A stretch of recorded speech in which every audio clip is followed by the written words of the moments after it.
O que me podem fazer os simples mortais? Seja sincero. Boa parte das nossas angústias, das nossas aflições, vem do medo. Do medo daquilo que as pessoas planejam fazer ou possam fazer contra nós. Olhamos às vezes para as circunstâncias, para as pessoas que se levantam como opositores, como inimigas, e muitas vezes nos afligimos com a perspectiva daquilo que elas possam fazer contra nós.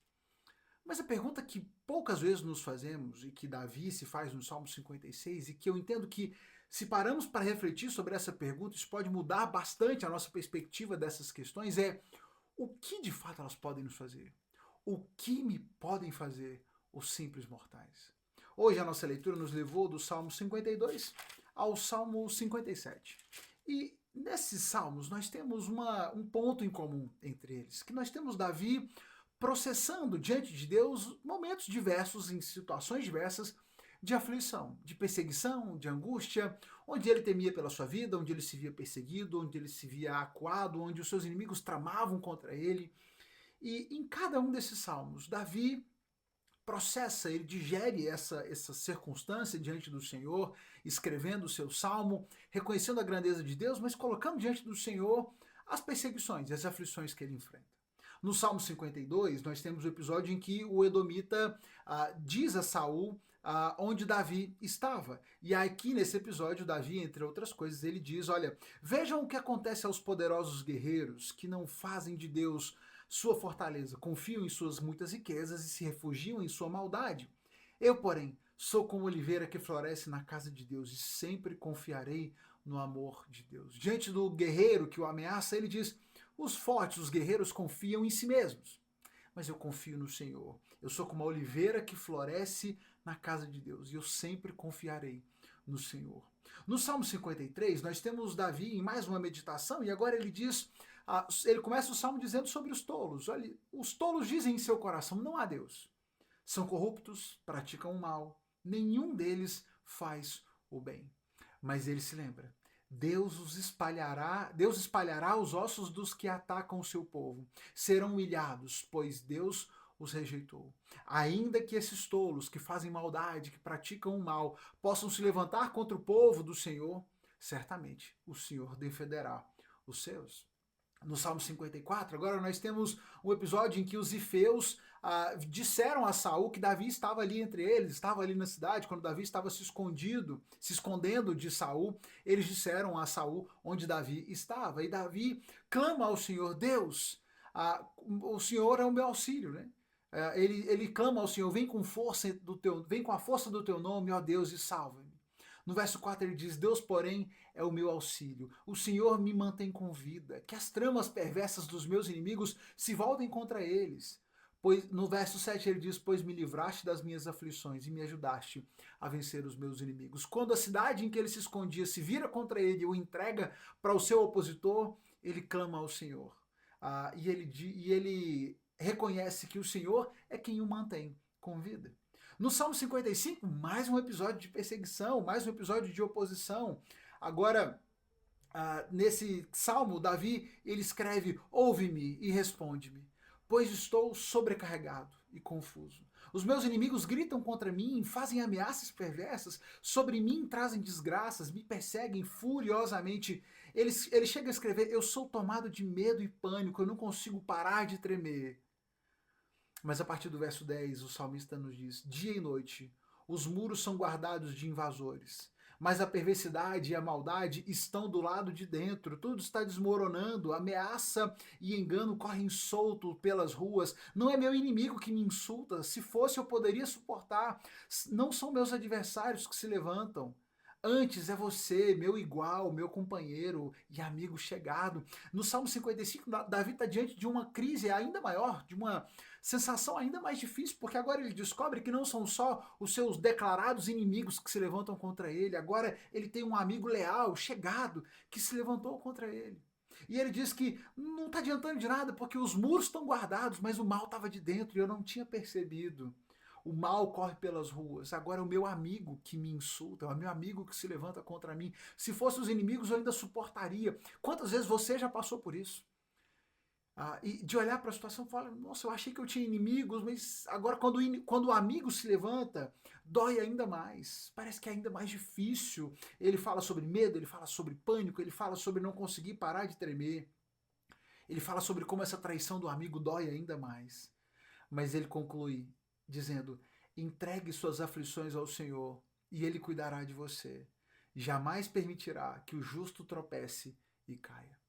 Mas essa reflexão para mim culmina no Salmo 56, quando, diante de mais um episódio de inimizade, de intrigas e de oposição, quando os filisteus prenderam Davi em Gate, Davi ele clama ao Senhor e diz, Senhor, tem misericórdia de mim, porque eu sofro perseguição. Vivo perseguido por aqueles que me caluniam, e muitos me atacam abertamente. Quando eu tiver medo, porém, confiarei em ti. Louvo a Deus em suas promessas, confio em Deus e não temerei. O que me podem fazer os simples mortais? E é essa pergunta que nós devemos nos fazer nesses momentos de angústia. Pastor, quer dizer que eu nunca vou me angustiar, eu nunca devo me entristecer, eu nunca vou me preocupar com ninguém? Não, isso é impossível. Nós somos humanos. É claro que nós somos abalados, nós somos atingidos. Quando a traição vem de um amigo, de alguém querido, isso dói. Mas nesses momentos, nós devemos nos voltar para o Senhor, confiar no Senhor e nos perguntar o que é que eles podem fazer contra nós. Pensa comigo. Nós estamos sempre dizendo que nada pode acontecer sem a permissão de Deus.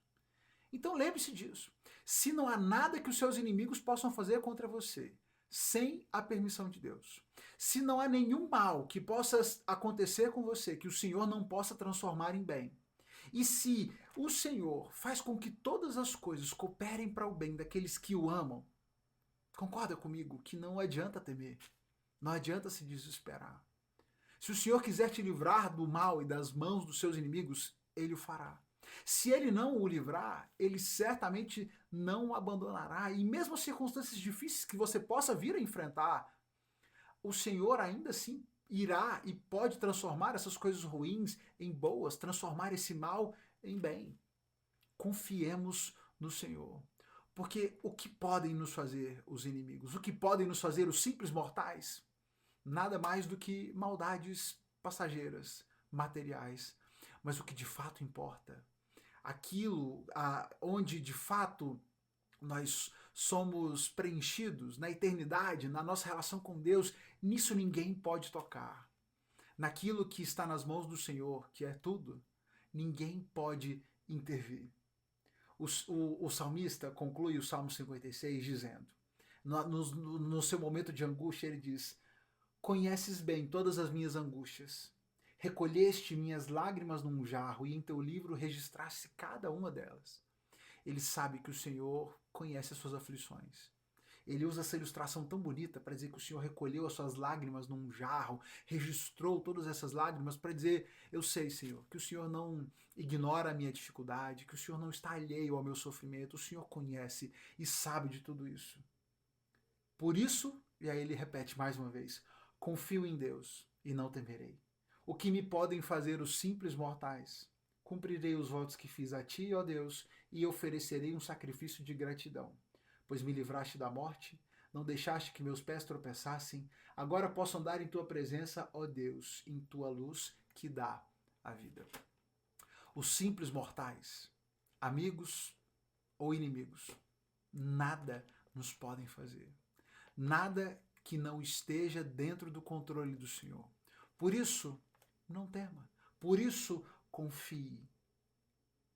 Lembre-se do Senhor, lembre-se do seu cuidado, do seu amor. E que quando as aflições vierem, quando o medo tomar conta do seu coração, a perspectiva do mal que estão tramando, ou que estão executando contra você, tomar conta do seu coração, lembre-se disso. O que eles de fato podem fazer diante do Senhor, todos eles já estão derrotados. Deixe que o Senhor cuide de você, deixe que o Senhor seja o seu juiz, deixe que Ele seja o seu advogado, que Ele seja o seu justificador. Se concentre em ser fiel a Ele, se concentre em obedecer ao Senhor e ser fiel aos votos que fez a Ele. Que Deus abençoe você, sua família. Amanhã a gente se encontra aqui para mais uma reflexão. Compartilhe esse vídeo, compartilhe essa reflexão com alguém que pode ser abençoado por ela hoje. Deus te abençoe e até amanhã.